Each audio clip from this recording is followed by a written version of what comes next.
అల్లూరి సీతారామరాజు జిల్లా గంగవరం మండలం పాత రామవరంలో అక్రమంగా తరలించడానికి సిద్ధంగా ఉన్న ఎర్రచందనం దుంగలను అటవీ శాఖ అధికారులు పట్టుకున్నారు. కేసు నమోదు చేసి అటవీ అధికారులు దర్యాప్తు చేస్తున్నారు.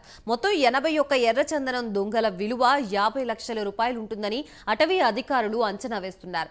ఎర్రచందనం దుంగల్ని సూదికొండ రేంజ్ కార్యాలయానికి తరలించి కేజీల వారీగా బరువు లెక్కిస్తున్నారు. డిఎఫ్ఓ ఫ్లయింగ్ స్క్వాడ్ అధికారులు కలిసి నిర్వహించిన తనిఖీల్లో ఎర్రచందనం స్వాధీనం చేసుకున్నారు.